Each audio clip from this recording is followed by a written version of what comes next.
We have a guest from Ishgard who wishes to speak with you. I believe the two of you have met. We have. I had hoped to speak with Commander Leveilleur as well, but I cannot afford to wait any longer. The Lord Commander sent me hither to request your aid in a matter of grave import. You see now why I had Tataru summon you. Now that we're all assembled, perhaps you would be good enough to elaborate on the nature of the matter which brought you to us. The Observatorium's astrologians have sounded the alarm. Last night, the Dragonstar burned with an intensity not seen in 15 summers. Not since the Dravanians engaged the Empire in the Battle of Silvertear Skies. The northern sky doth burn full bright upon the Wormlord's call. The red behemoth beckoneth, and flame consumeth all. The old Curthan rhyme, aye. The brightening of the Dragonstar is said to accompany the roar of a great worm. The astrologians believe that it was Midgard Soma himself who cried out on this occasion. After an absence of centuries, the King of Kings did return to lead his kind against the might of Garlemald. Only to fall in his duel with the Agrius, proud flagship of the Garlean fleet. Devoid of life, his corpse remaineth entwined about the Magitech monstrosity even unto this day.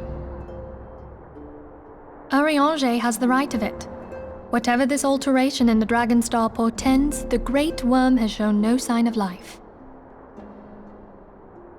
Tataru, have the Domans reported aught out of the ordinary?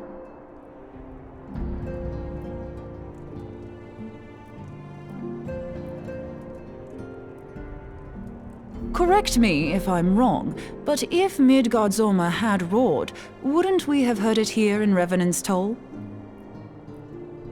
Roar is but a figure of speech. Dravanians can communicate in ways beyond our ken. It is for this very reason that we are forced to look for signs in the heavens. We cannot say with any confidence that a great worm roared at all, much less that it was Midgard Soma. Only by directly examining the Keeper of the Lake can we be certain. However, it will take too long to gain the Holy See's approval to dispatch the Temple Knights. Therefore, Sir Emric would entrust this task to you. Do you accept?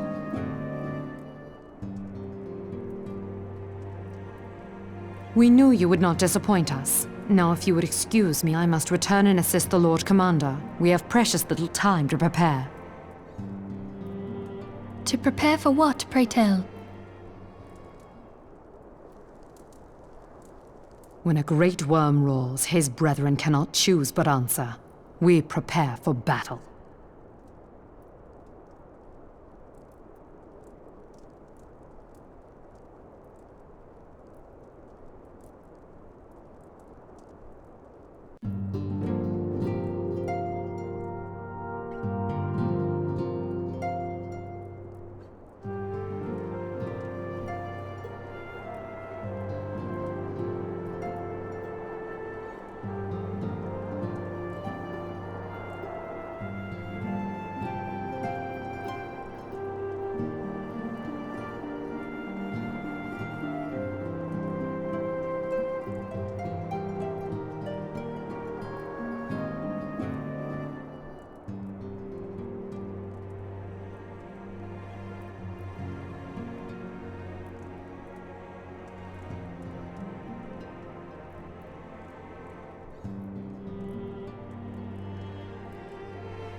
now upon my bones, and waketh me from slumber sweet.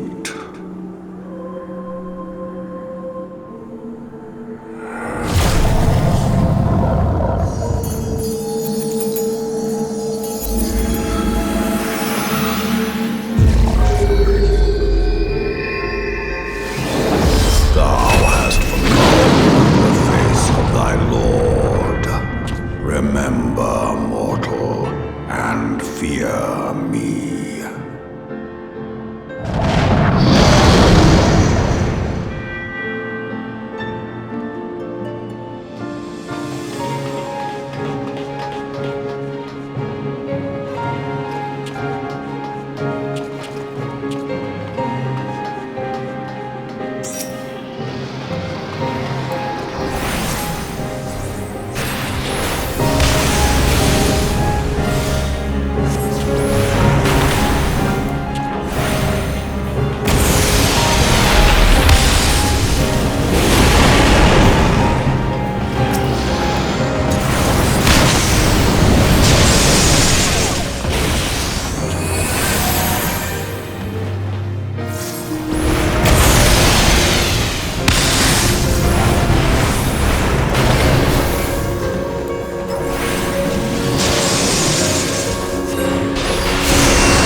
By her gifts hast thou earned a moment's reprieve.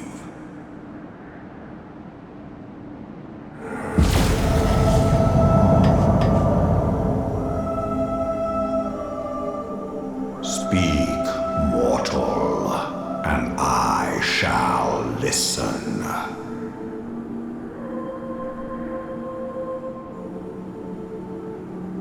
Guided by a star.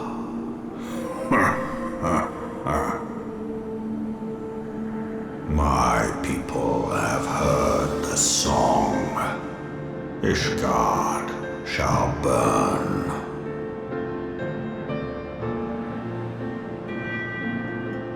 Sons must answer for their father's misdeeds.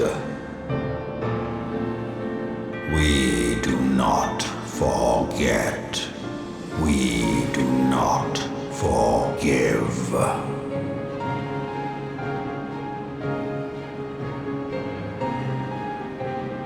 Seven children did I sire. One now singeth of retribution. I rise to join in the chorus. Thou art powerless to silence us, mortal. Yet thou shalt not live to labor in vain. Thy reprieve is at an end.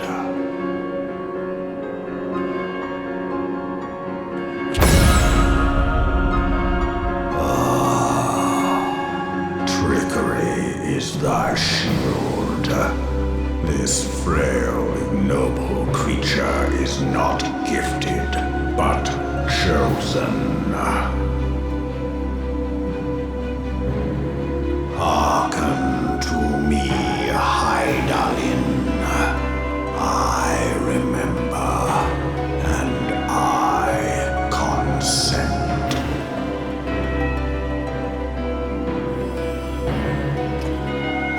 Fear not, mortal. I shall not harm thee.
Mayhap thou thinkest me an oath breaker.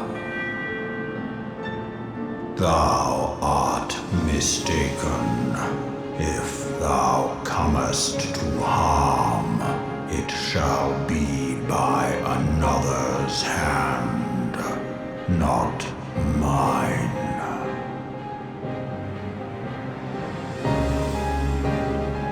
I did but strip thee of thy mistress's feeble blessing. Thou didst profit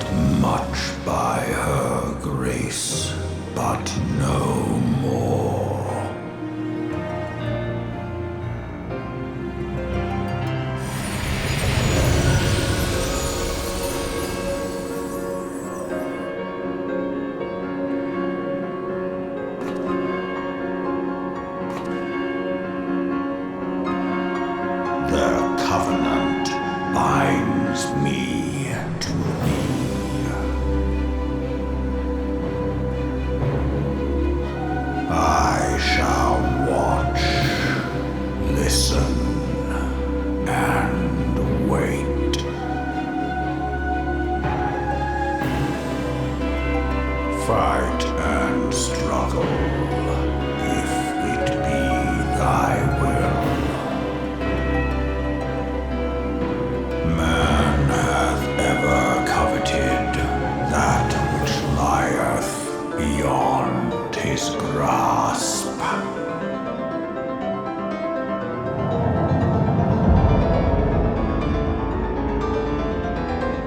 I drink of her body, and thence of mine own find new life.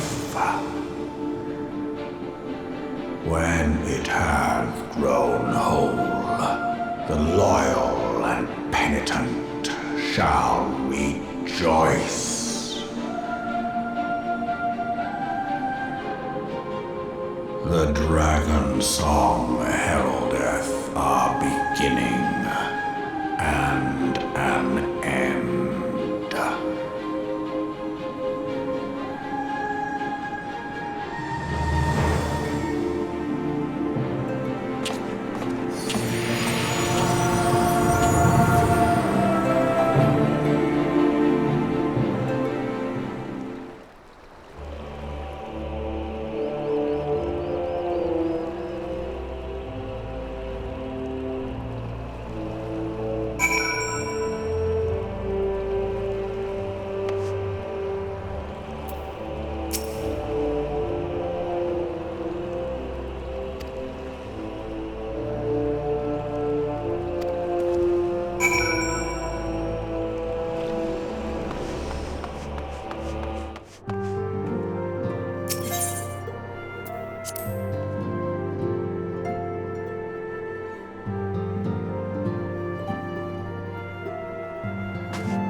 My friend, I can scarce believe it. You confronted the Worm Lord and lived to tell the tale.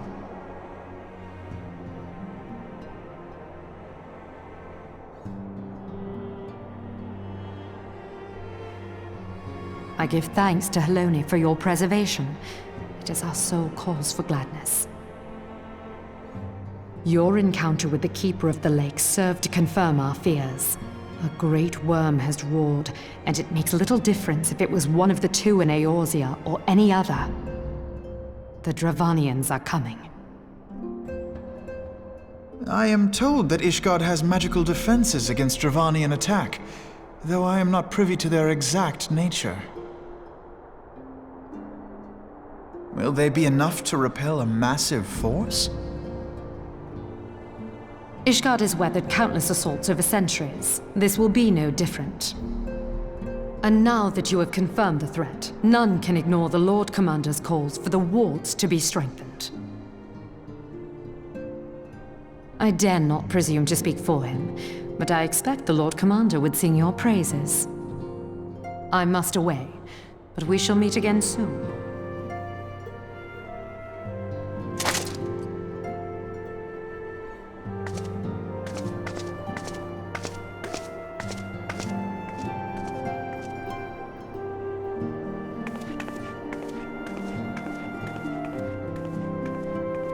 Countless assaults weathered, and this will be no different?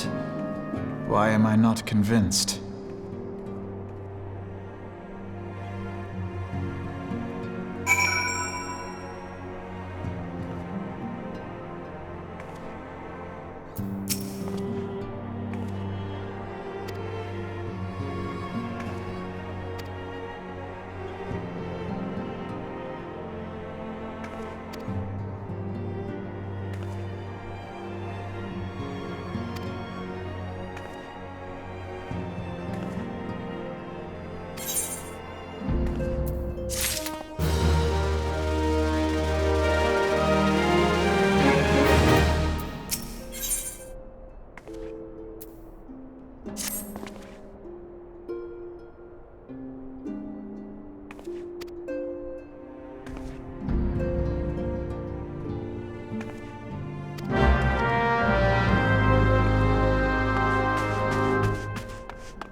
Now that everything's calmed down a bit, relatively speaking I mean, I thought it might be a good time to share our progress on the weapon.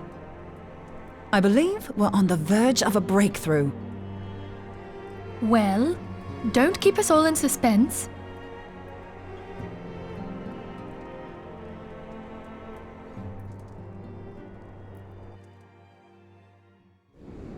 Just in case anyone's forgotten, let's start by reviewing what we already know. So, an Ascian is an immortal because its soul doesn't return to the ethereal realm when its host is defeated. Instead, it flees to the place that lies between our world and the void.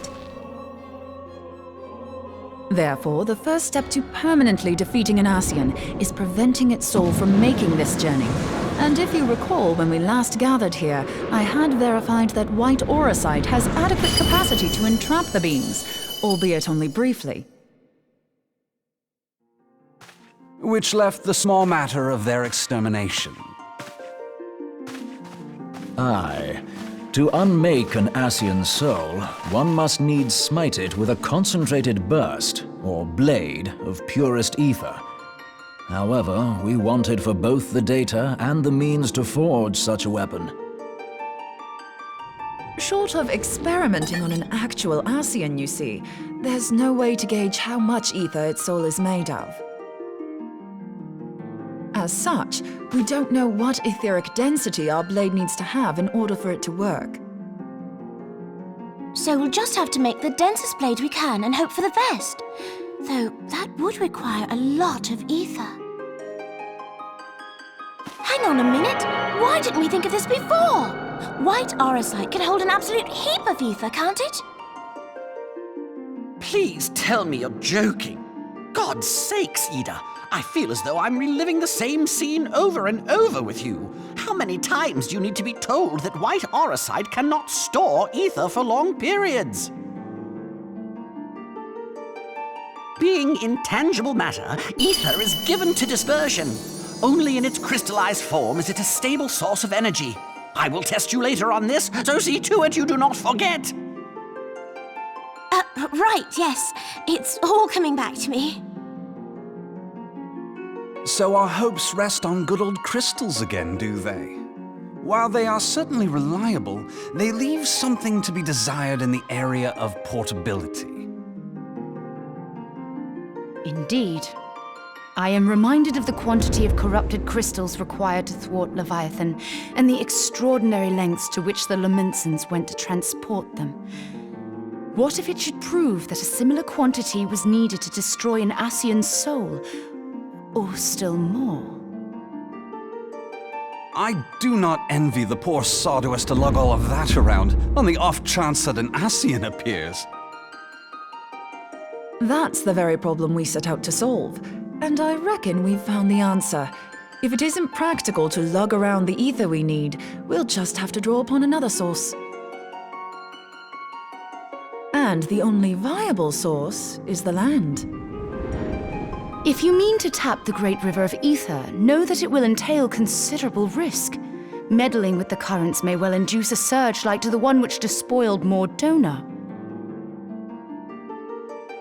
Give me a bit more credit, will you?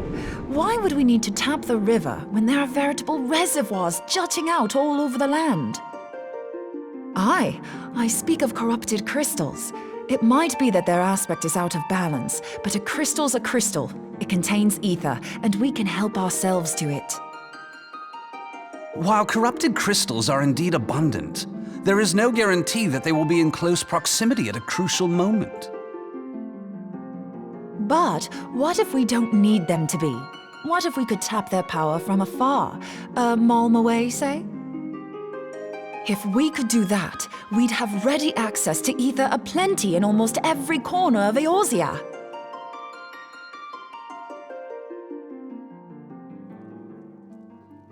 I've yet to put my theories to the proof, but I've got a good feeling about this. If no one has any objections, I'd like to see where this avenue leads.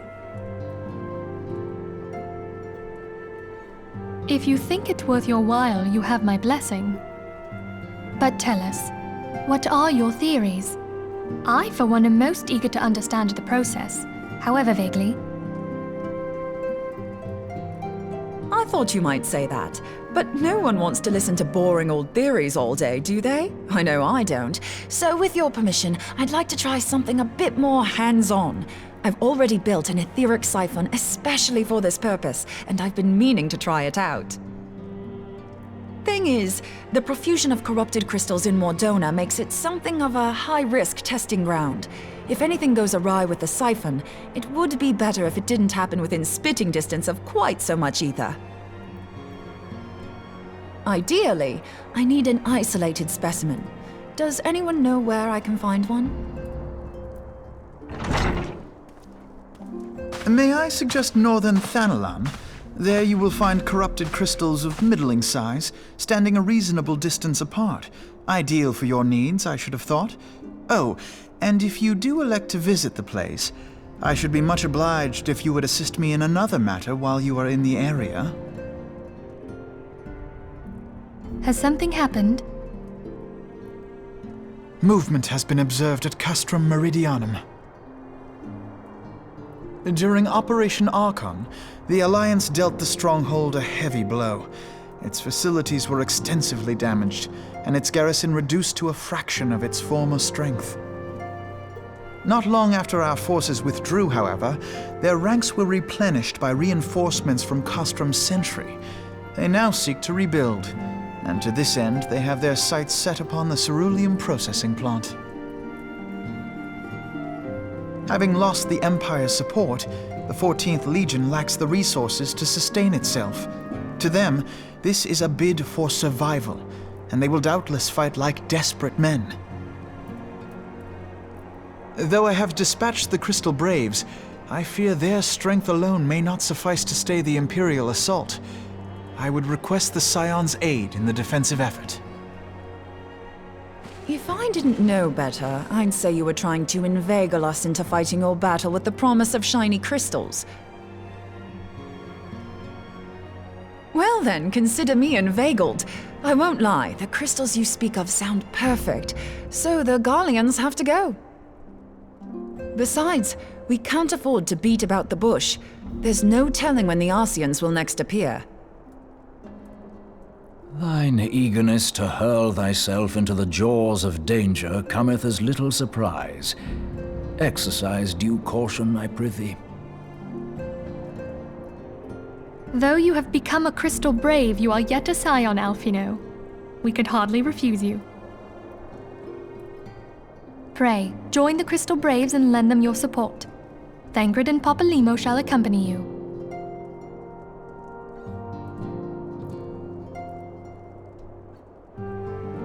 Ida and Y'shtola, in the meantime I would have you assist Moenbryda. Scout out the crystal clusters, that the testing may commence as soon as the Garlean threat has been eliminated.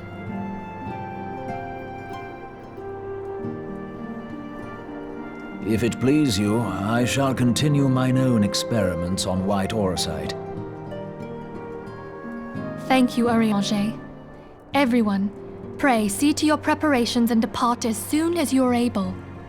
Go well, and be safe.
hold on. I won't be a second.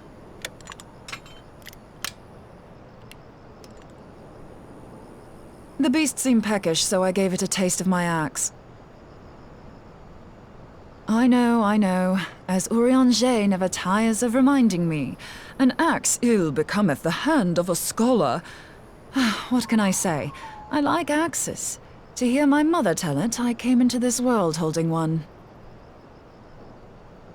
And it's not as if it stopped me picking up a quill, is it? I often think of the man who introduced me to the joys of learning. He's one of the reasons I decided to come to Eorzea. Him and my excruciatingly stiff childhood friend. Considering how unalike we are, it's a wonder we ever got on. The world's a strange old place, isn't it? Aye, that ought to do it.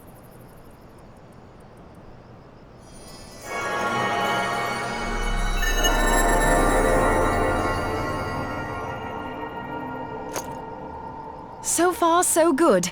At these concentrations, it shouldn't matter too much if something goes awry. Just enough ether to make it interesting. Did you see that? The way the crystal glowed? The siphon works, I'm happy to say. With a few refinements, it should satisfy our appetite for ether, which just leaves the small matter of forging our blade. I'm not sure how to go about it just yet, but I swear to find a way.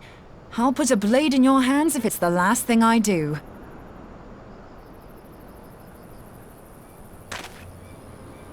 He senses me. A useful talent.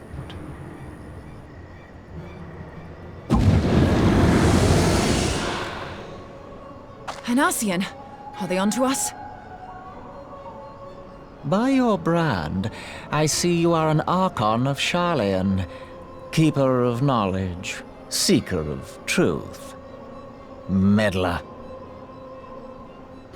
I don't know what the hell's you're saying, but I don't much like your tone. Your instincts serve you well. But come, be not unsettled on my account. That lovely brow was not made for frowns. But I waste my breath. Let me direct my words to one who understands them. We meet at last, warrior of light. I am Nabriales. And you have long been a thorn in my side.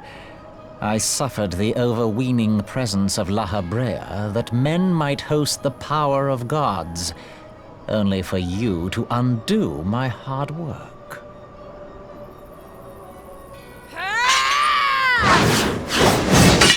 Oh, bugger. Do settle down. You must concede that I acted in self-defense. But what's this? I do not sense the blessing of light. Oh dear. Could it be that frail Hydaelyn has forgotten her champion? This I did not foresee. Shorn of light as you are no longer a threat. And better yet, the seal is broken. Now is the time to claim the staff. With it in my grasp, I shall rise above them all and take my place at Lord Zodiac's right hand.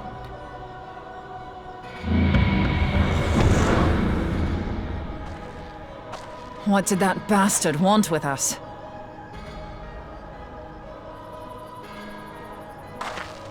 Nabriales, he calls himself. With charm like that, I'll bet he has maidens falling at his feet, unconscious.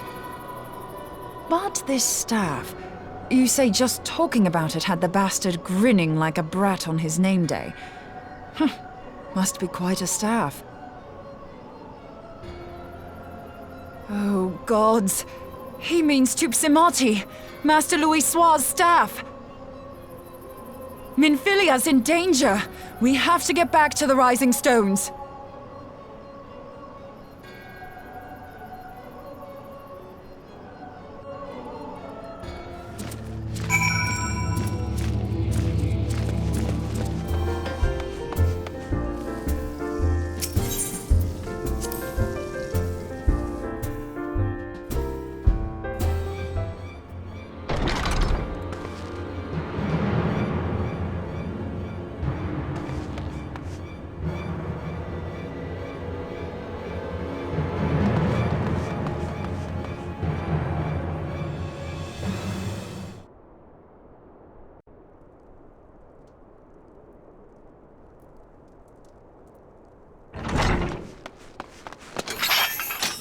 You two!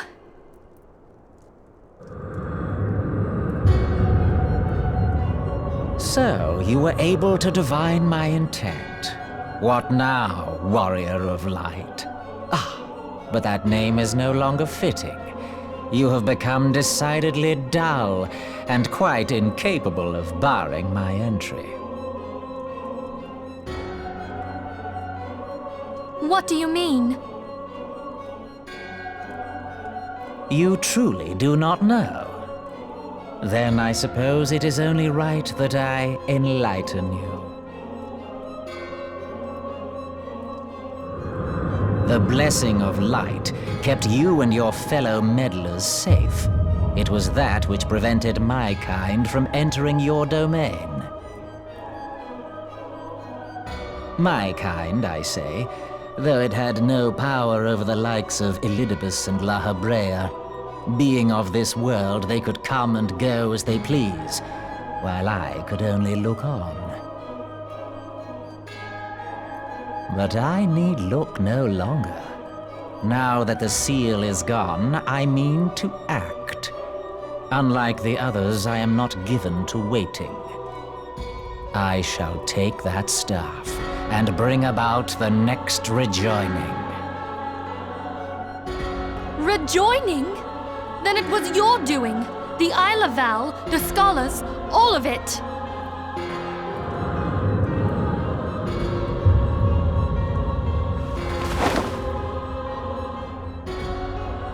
You will not harm her!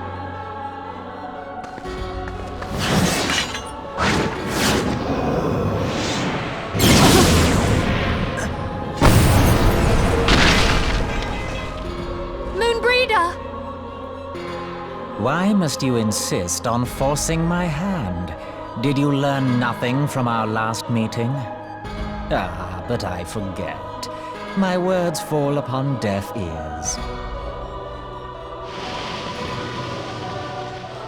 The staff is but a broken relic, a memorial to the departed. What possible use could you have for it?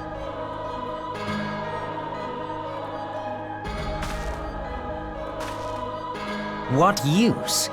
You mean to say that all this time you kept the key, never knowing what it was you possessed? The staff Tupsimati, or rather the stone tablet it bears, is host to a great power. Together with the horn, it can be used to draw vast quantities of ether from its bearer's surroundings. How else do you think Louis Soir was able to invoke the power of the 12 without making them an offering of crystals?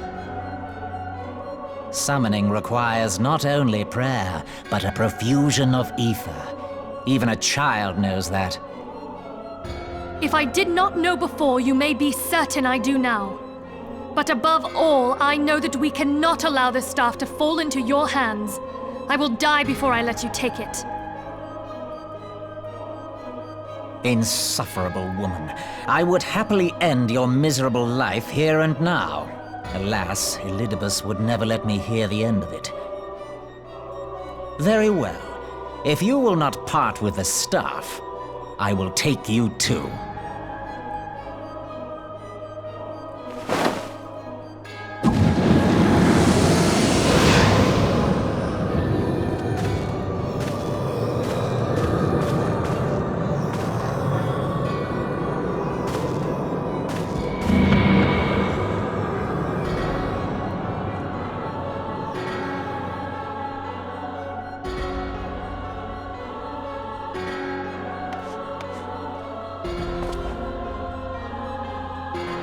Answer them!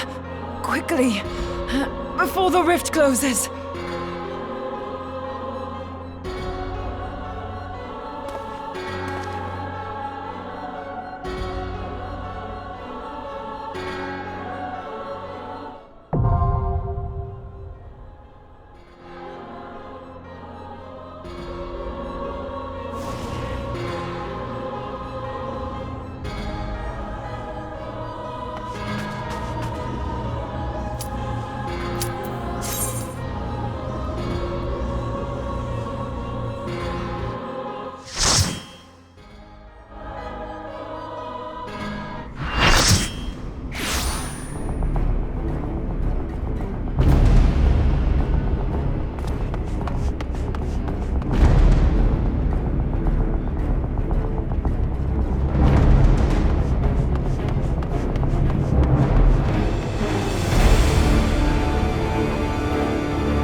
you're safe.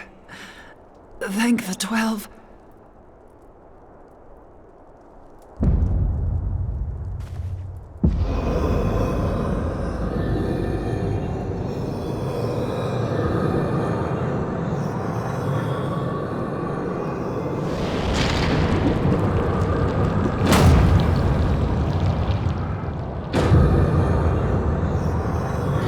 You may have bested me this day, but what of the next? What of all the days to come?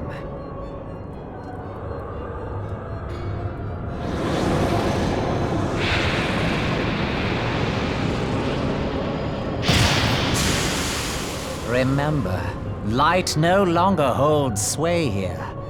I may return whensoever I wish, again and again and again. Eventually, you will falter, and the staff will be mine. Until next time, scions.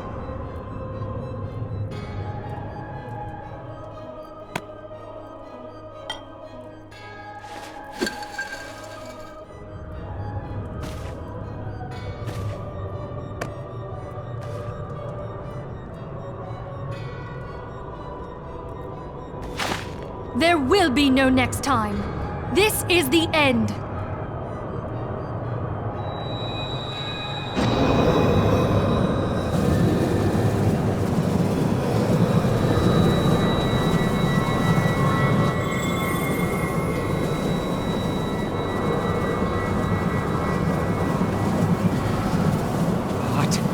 What trickery is this? No. No! Cannot! No!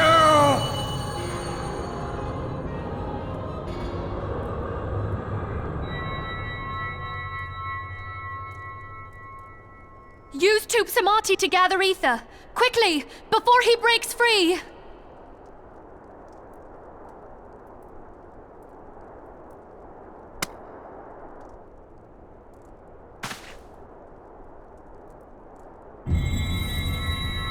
Concentrate! Call to mind the time you struck down La Habrea with the Blade of Light.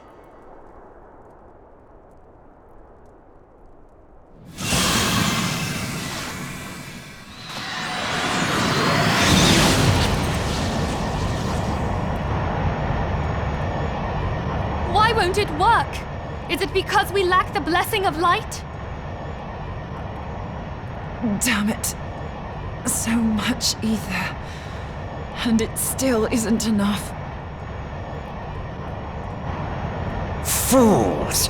No mortal prison can contain me! I shall make you pay for your insolence!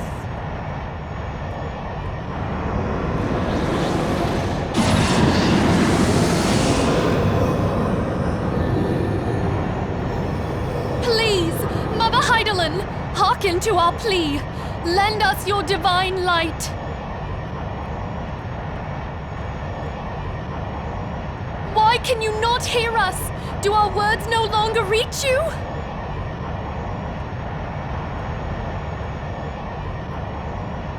If only we had a bit more ether.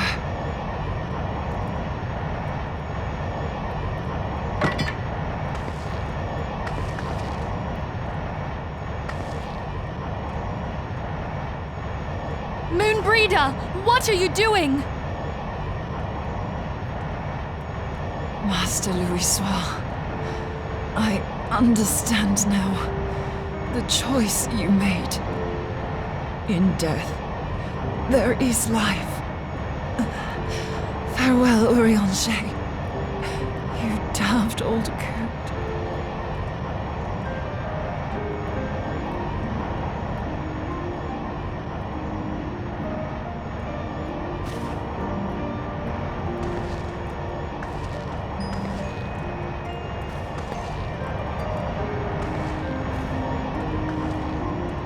Moenbryda, no! You mustn't!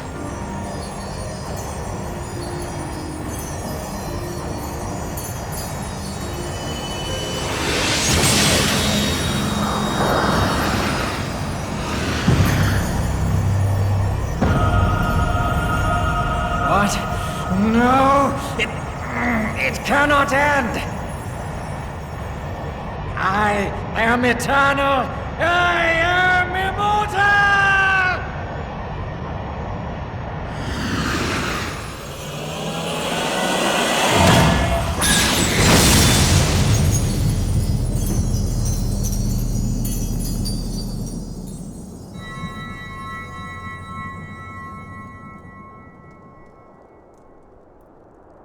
Moenbryda.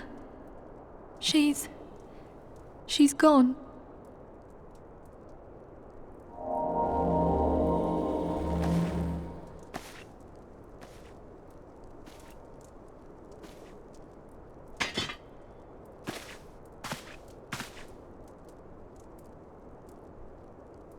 You did it, my friend.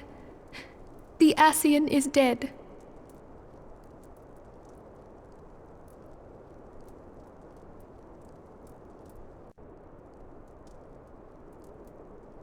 This device is a legacy of Moenbryda's toils and sacrifice. I shall hold on to it for safekeeping. Minfilia, are you all right? I am. Oh, we were surveying northern Thanalan when we received the distress call. We returned as swiftly as we were able. It seems you have everything in hand, however. What happened here? Where is Moenbryda?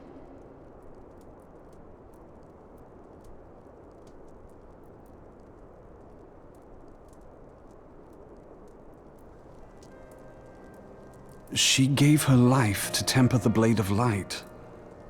I have no words. Rather than await the inevitable, she took her fate into her own hands. Does Urianger know?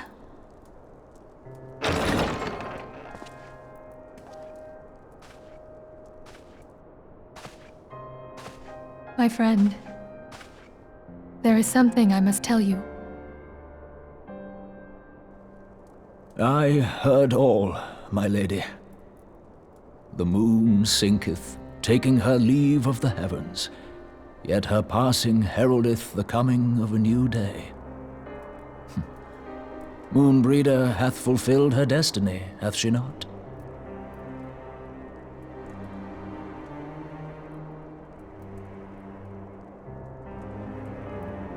Long ago, far across the seas in the Sharlayan motherland, Moenbryda and I did study under the sage tutelage of Master Louisoix.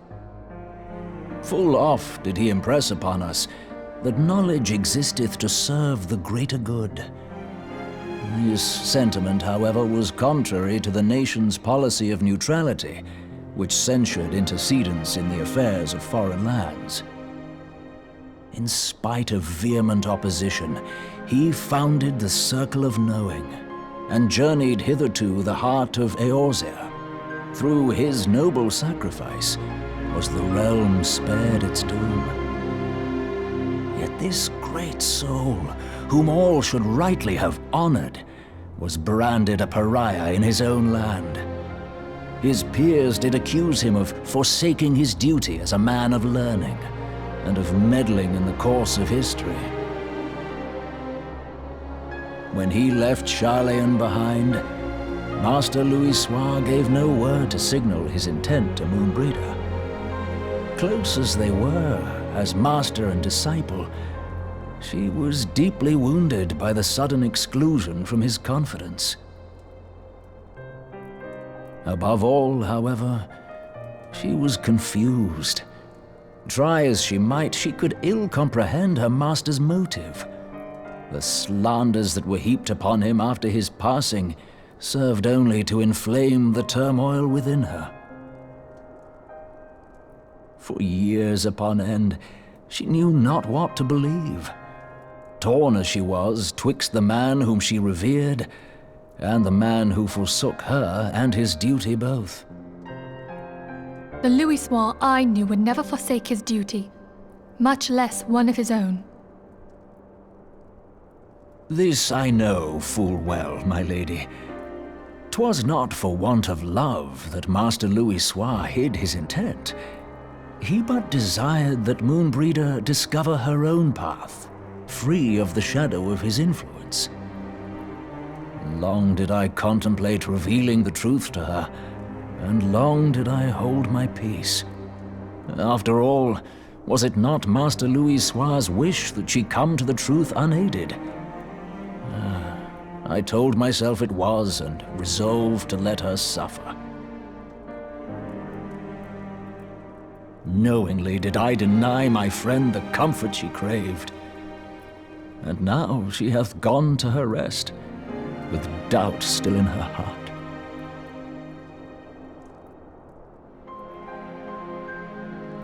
Speakest thou in earnest? Did Moenbryda truly come to understand Master Louis' will before the end?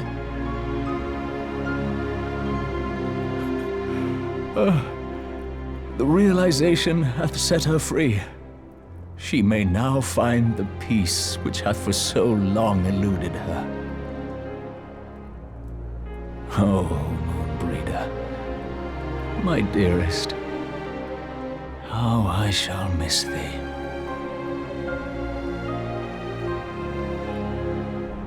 Moenbryda gave her life that we might possess the means to defeat the Ascians. Her sacrifice must not be in vain. Let us continue her work on the Blade of Aether and see it to completion. My lady, I would mourn Moenbryda in mine own way. I beg your permission to return to the Waking Sands. Of course, my friend. Take all the time you require.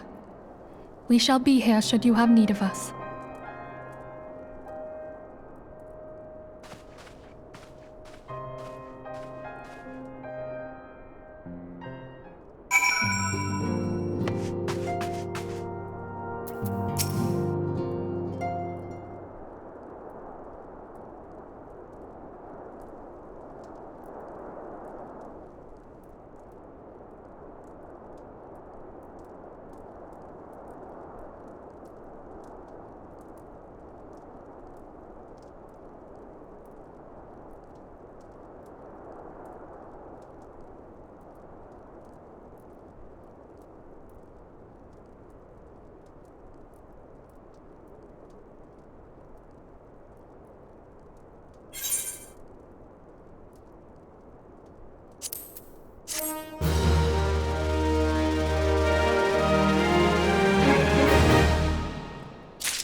Forgive me, Moenbryda. Had I been quicker or wiser, but I was not, and you paid the price.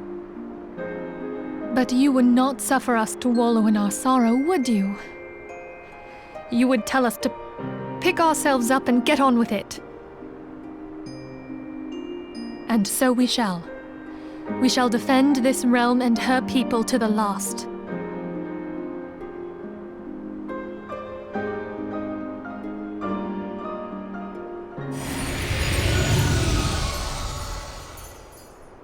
Life for death, a fair exchange. Other bargains will be struck.